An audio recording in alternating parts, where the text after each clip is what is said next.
pemeriksaan cairan otak dulu atau LCS gitu ya.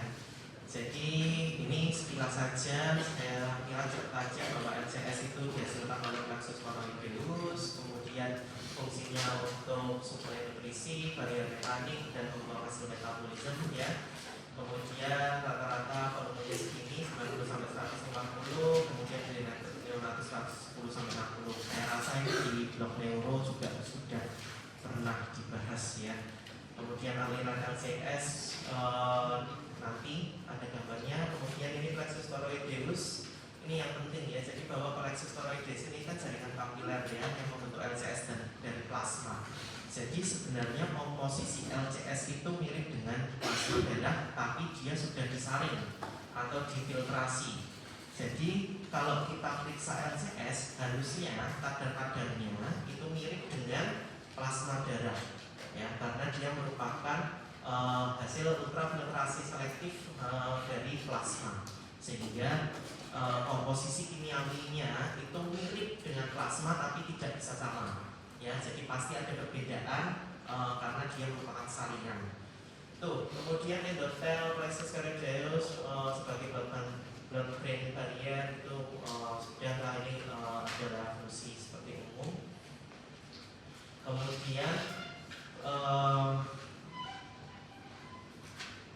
blood-brain barrier ini fungsinya adalah untuk melindungi otakmu dari infeksi apapun itu ya. Jadi baik itu meningitis ataupun multiple sclerosis gitu. Kemudian ini adalah aliran LCS ya. Jadi ini ya plexus choroideus, yang anatomi pasti juga sudah tahu ya. Terus alirannya dari ventricle kanan ya, di tiap plexus choroideus di tiap ventricle nanti akan keluar, kemudian keluar mengaliri dari seluruh otak, kemudian akan diserap lagi gitu ya. Jadi alirannya seperti itu. Ini aja sampling LCS itu namanya lumbal fungsi yang biasanya ngambil di tulang belakang seperti ini. Fungsi indikasinya adalah diagnostik, radiologik maupun terapeutik. Nah ini kalau mungkin blok trauma yang penting adalah SAH ini ya, atau arachnoid dari hemorrhagic gitu. Bagaimana membedakannya nanti kita akan bahas gitu ya. Tapi sebenarnya lumbal fungsi ini bisa digunakan selain untuk diagnostik, bisa untuk radiologi maupun terapeutik ya. Jadi tergantung. Kontraindikasinya saya skip aja, bisa baca sendiri ya. Komplikasinya jelas nyeri kepala ya, karena kamu ngambil cairan di sebuah ruangan yang sebenarnya tertutup gitu ya. Jadi kalau misalnya kamu ngambilnya terlalu banyak atau terlalu cepat, otomatis bisa nyeri kepala, bahkan yang parah bisa jadi herniasi gitu ya. Kemudian infeksi ya, karena sebenarnya LCS itu harusnya steril ya, dia sebagai blood-brain barrier, makanya kalau memasukkan ya jarum ke situ otomatis bisa terjadi infeksi gitu. Hematom ya jelas karena itu melukai ya. Oke, biasanya posisinya seperti ini kalau ngambil LCS yang lateral decubitus ya. Kita bisa ngambil kalau di dewasa itu biasanya spasium intervertebral ketiga ya. Kalau anak bayi itu lebih bawah lagi, spasium intervertebral keempat. Kenapa kok lebih bawah lagi? Ini hubungannya sama anatomi ya. Jadi kalau di bawah sini itu kan isinya adalah cauda equina ya. Jadi kalau misalnya kalian nusuknya itu terlalu atas, takutnya adalah mengenai medula spinalis ya. Jadi harapannya tidak mencederai medula spinalis, sehingga biasanya rekomendasinya adalah di spasium intervertebral ketiga, atau untuk yang anak karena ukurannya lebih kecil berarti lebih bawah lagi karena takutnya kena medula spinalis. Beberapa yang lain ada macam-macam dan monggo silahkan mau pakai yang mana. Kemudian untuk LCS sebenarnya tidak hanya dari TK aja yang diperiksa ya. Jadi harusnya ketika ngambil LCS itu kita menilai opening pressure sama closing pressure-nya. Dan tujuannya adalah untuk mengetahui tekanan dari LCS-nya gitu ya. Apakah ada peningkatan tekanan intrakranial yang akhirnya mendorong dari LCS LCS gitu ya. Biasanya peningkatan tekanan intrakranial ya tentu saja hubungannya bisa trauma atau misalnya ada massa di dalam otak seperti itu yang akhirnya membuat tekanan intrakranialnya meningkat, sehingga opening dan closing pressure ini itu sangat punya arti gitu ya. Ini ya contohnya tekanan LCS meningkat pada meningitis, perdarahan intrakranial ya, atau perdarahan kranial apapun yang akhirnya menambah volume, akhirnya pasti akan membuat tekanan LCS-nya meninggi gitu ya. Tapi menurun gimana ya, jelas kalau tekanan cairan, karena tadi kita ingat bahwa LCS itu adalah ultrafiltrasi plasma. Plasma itu komponennya adalah air ya, sehingga kalau kurang air ya otomatis tekanan LCS-nya menurun. Oke lah, biasanya LCS itu gampang-gampang sulit ya kalau diambil ya. Nah, kalau normal harusnya bisa cukup banyak ya. Cuma yang kami butuhkan untuk pemeriksaan biasanya sedikitnya 1 sampai 2 cc gitu ya. Jadi misalnya pakai spek 3 cc kayak gitu pun itu nggak penuh gitu ya. Jadi hanya 1 cc sampai 2 cc. Nah, cuma biasanya kita membagi menjadi 4 tabung, 3 sampai 4 tabung. Kenapa? Ada fungsinya ya. Jadi ada urutan pengambilan dari sampel. Nah, ini ada efek klinisnya ya, maksudnya ada artinya. Jadi yang pertama adalah tabung untuk kimia dan neuroserologi ya. Kemudian tabung kedua adalah untuk pemeriksaan mikrobiologi. Tabung ketiga itu untuk hematologi, dan tabung keempat itu untuk tambahan. Jadi rata-rata sih ngambilnya 3 ya, 3 tabung. Tapi kalau mau periksa lengkap bisa ditambah 4 tabung. Nah, kenapa sih kok dibagi seperti itu?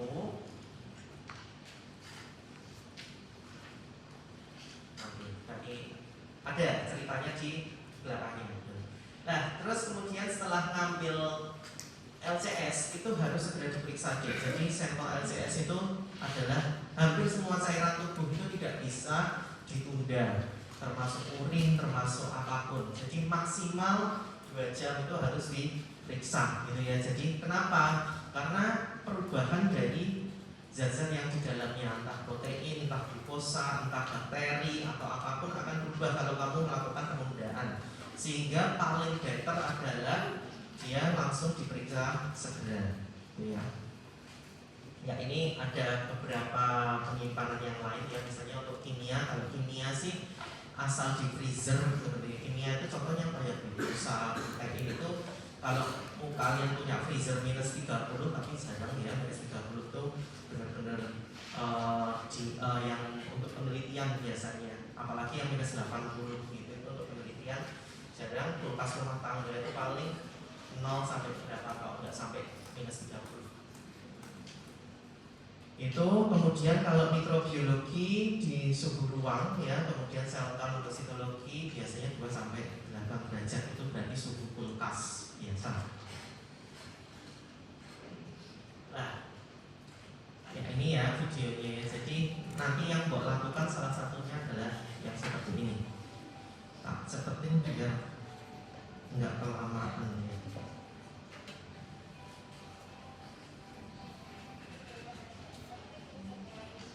Nggak keduran ya.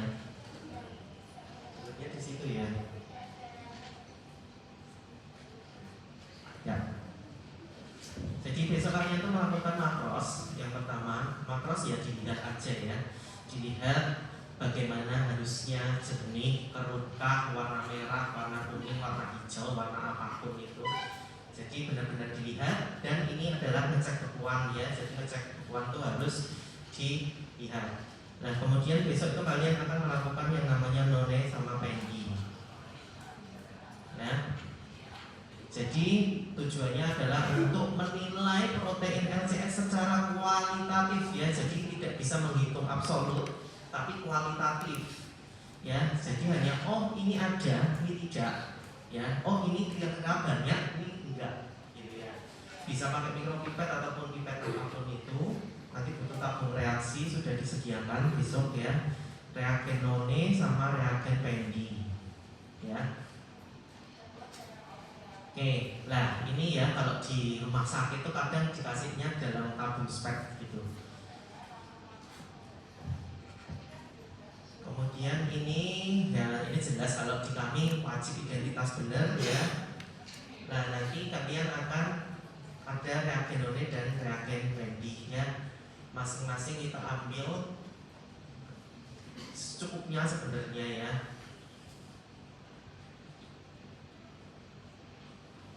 Oke, terus setelah ambil none, kalian tuh ingatnya tuh none itu nona gitu ya. Nona itu seneng kalau dikasih cincin.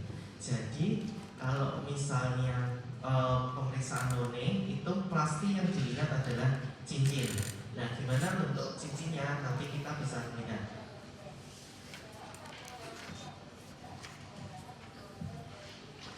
Oke, ini masing-masing disiapkan dulu gitu ya, none sama pendinya.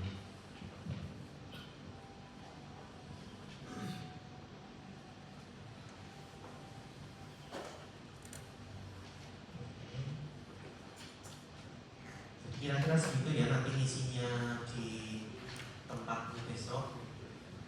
Terus nah ini ya, dilihat ya caranya ya. Ya ini salahnya nggak pakai pipet gitu ya, harusnya pakai pipet.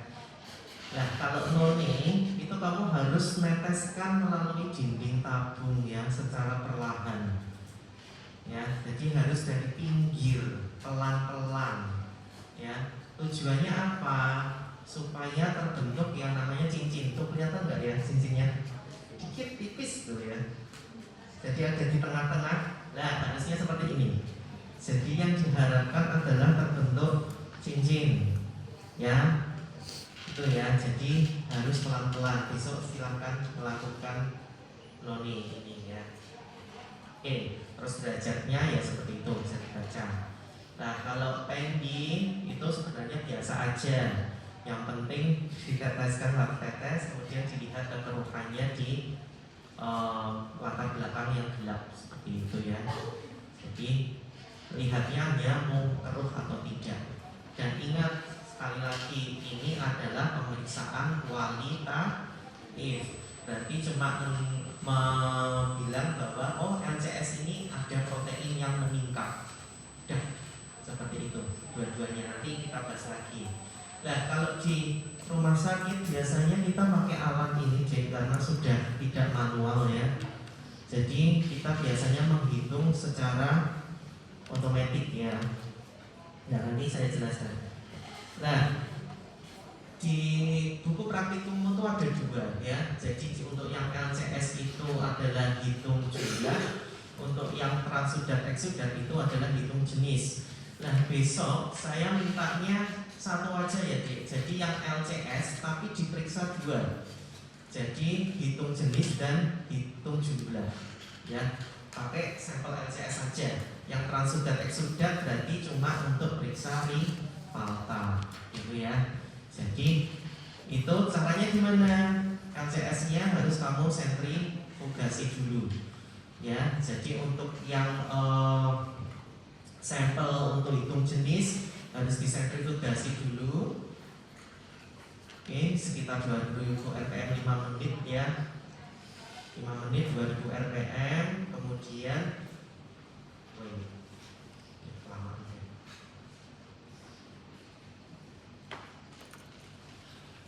itu kemudian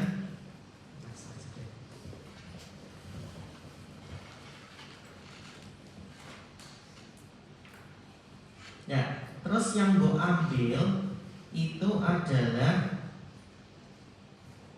bawahnya ya Dik. Jadi yang gue ambil itu adalah bawahnya.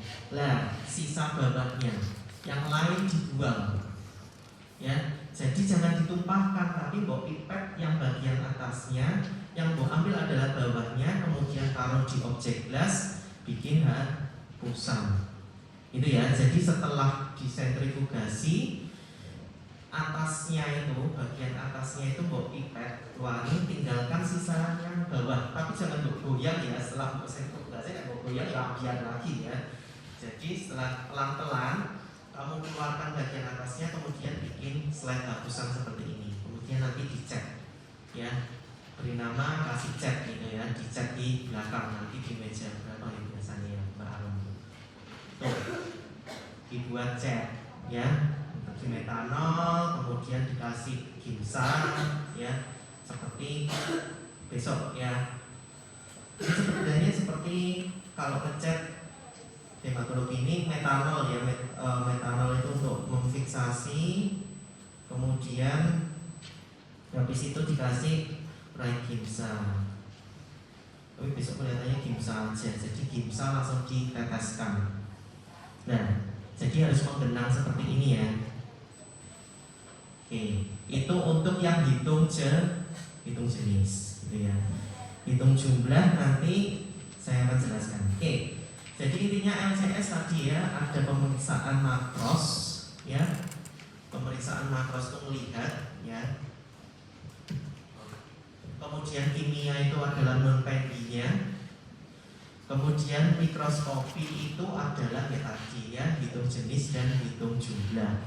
Mikrobiologi sebenarnya akan diperiksa kalau kasusnya meningitis gitu ya, itu harusnya di blok saraf seperti itu ya. Nah, makroskopis itu yang dinilai apa tadi? Warna, kekeruhan, viskositas ya. Warnanya seperti apa? Jadi membandingkannya adalah dibandingkan dengan secara visual dengan air biasa sebenarnya ya. Jadi bisa dikasih latar belakang putih, kita bisa melihat ya warnanya itu seperti apa untuk kita bandingkan. Kemudian dibandingkan saja. Nah, dilihat ada macam-macam warna ya. Harusnya LCS normal itu tidak berwarna seperti air konsistensinya. Ya, jadi kalau ada LCS kental itu berarti something wrong. Jadi harusnya jernih dan berwarna dan konsistensinya seperti air gitu ya. Jadi tidak berwarna harusnya. Nah, xanthochrome itu ada yang kuning, orange, merah muda itu xanthochrome. Ya, jadi kalau agak kuning kayak gini itu namanya xanthochrome ya. Kemudian kalau merah ya jelas merah banget itu adalah darah ataupun hemolisis. Nah, ini kembali kenapa kok ngambil 4 tabung? Karena tujuannya adalah untuk tahu ini itu kelainannya dari dalam alias di pasiennya atau gara-gara trauma saat pengambilan. Ya. Jadi kalau xanthochrome ya atau warna merah muda seperti itu biasanya kejadiannya emang di dalam gitu ya. Jadi di sini ada ya contohnya hemorrhagic ya, subarachnoid, intracerebral seperti hemorrhagic trauma kepala itu biasanya warnanya xanthochrome ya. Nah, gimana membedakannya dengan kalau trauma? Nih ya, jadi yang membedakan adalah kenapa kok diambil 3 tabung? Ketika itu terjadi karena trauma, maka amount of blood decrease. Jadi setiap tabungnya warna merahnya bergradasi.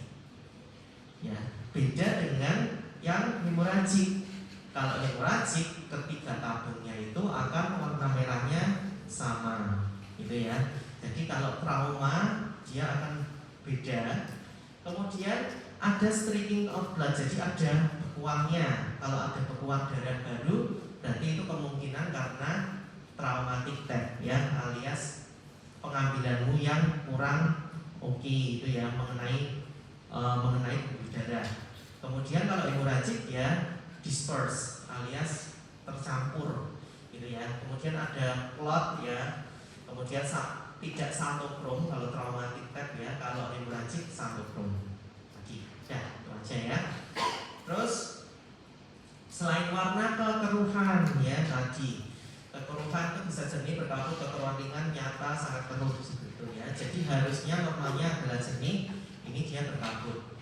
Nah, kalau ada yang berkeruh itu biasanya relate alias berkorelasi dengan jumlah selnya ya. Biasanya BBC ini meningkat ya, alias hitung leukositnya meningkat. Bisa lebih dari 200 atau lebih 400 atau bisa penyebab yang lain. Jadi kalau nanti bisa dapat yang pro, berarti kemungkinan leukositnya tinggi. Nah, terus bekuan juga ya. Bekuan harusnya viskosnya seperti air, tapi kalau udah kental-kental ya, itu kemungkinan ada clot ataupun ada kelainan ya, intinya ya metastasis dari sebuah cancer macam-macam. Jadi harusnya LCS itu bening dan putih seperti cairan biasa air. Nah ini ya, ini bisa dibaca sendiri, silakan dibaca penyebabnya apa gitu. Nah kemudian kimia ya, kimia ini sebenarnya untuk menilai blood brain barriernya si LCS itu baik-baik saja atau tidak. Yang sering diperiksa adalah protein, glukosa sama laktat ya. Cuma besok kita cuma periksa protein gitu ya. Cuma periksa protein. Nah protein meningkat itu biasanya ada peningkatan permeabilitas blood brain barrier ya. Sintesis imunoglobulin biasanya ini hubungannya sama infeksi gitu ya. Penurunan bisa dilihat ya, penyebabnya adalah berikut. Nah, Pendi ya. Jadi tujuan Pendi dan None tadi adalah fungsinya kan untuk protein. Kalau Pendi itu untuk protein total, mau albumin mau globulin semuanya akan membentuk kekeruhan. Ya, jadi fungsinya adalah untuk membedakan reaksi terhadap albumin sama globulin tadi. Caranya bisa dilihat yang tadi videonya. Nah, ini ya tadi ya. Jadi prinsipnya satu reagen Pendi, satu tetes akhirnya membentuk kekeruhan ya. Ya, dok ini kok ada angkanya, padahal tadi katanya kuantitatif. Ya ini hanya perkiraan ya, bukan suatu angka yang pasti. Jadi semakin keruh otomatis proteinnya akan semakin tinggi. Tadi ingat bahwa None Pendi hanya untuk kualitatif. Oke. Jadi reagen Pendi itu akan memberikan reaksi terhadap protein. Nah, sedangkan None tadi ya, None itu untuk cincin, dia untuk protein jenis globulin. Ya, globulin itu apa? Berarti imunoglobulin. Berarti ini hubungannya sama misalnya infeksi atau peningkatan imunoglobulin seperti itu ya. Karena imunoglobulin itu dihasilkan dari plasma ya. Tuh. Ini ya, jadi prinsipnya sama 2 mili tambah 1 mili, akhirnya globulin memang bentuk cincin putih. Itu tadi, kemudian glukosa sebenarnya juga harus diperiksa. Nah, glukosa itu kadar normalnya 50 sampai 80 ya. Kita tahu sendiri bahwa harusnya sekitar 70 sampai 100, tapi untuk plasma darah kan biasanya segitu. Nah, karena dia 60% dari plasma, makanya dia akan lebih rendah. Jadi semakin tinggi glukosa darah, maka kadar glukosa LCS-nya juga akan makin tinggi. Nah, kadar glukosa LCS menurun pada ini semua. Oke. Kemudian laktat ini juga hubungannya sama infeksi ya, destruksi jaringan, kerusakan jaringan. Jadi kalau ada peningkatan laktat di LCS, hubungannya sama infeksi. Nah, mikroskopisnya tadi selain hitung jenis ada hitung jumlah. Nah ini mengingatnya sama kayak dulu pemeriksaan hitung leukosit. Jadi nanti yang kita pakai adalah kotak ini ya, 1, 2, 3, 4 ya. Jadi kita harus periksa LCS periksa sel itu di 30 menit setelah pengambilan. Jadi kalau tadi maksimal LCS 1 jam 1 sampai 2 jam, tapi untuk sel wajib di 30 menit setelah pengambilan, karena sel-sel akan rusak kalau tidak segera diperiksa. Dan caranya gimana? Nanti LCS kamu tarik ya, kemudian campur dengan larutan TERT, kemudian setelah itu dihomogenisasi, kemudian teteskan di hitung, nanti kamu bisa lihat. Ya ini ya, jadi larutan TERT diambil sampai tanda 1, kemudian LCS-nya sampai tanda 11, kemudian dihomogenisasi, teteskan pada bilik hitung, ditutup, kemudian di 4 kotak besar yang tadi pojok-pojok itu tinggal dikalikan 2,5, maka itu akan ketemu selnya. Harusnya LCS itu selnya 0 sampai 5 alias tidak ketemu hasilnya harusnya. Tapi kalau ada sebuah infeksi atau apapun itu, dia pasti akan meningkat. Ini ya, jadi normalnya seperti ini, dan kita biasanya rutin untuk membedakan mononuklear dan polimorfonuklear. Mononuklear apa D?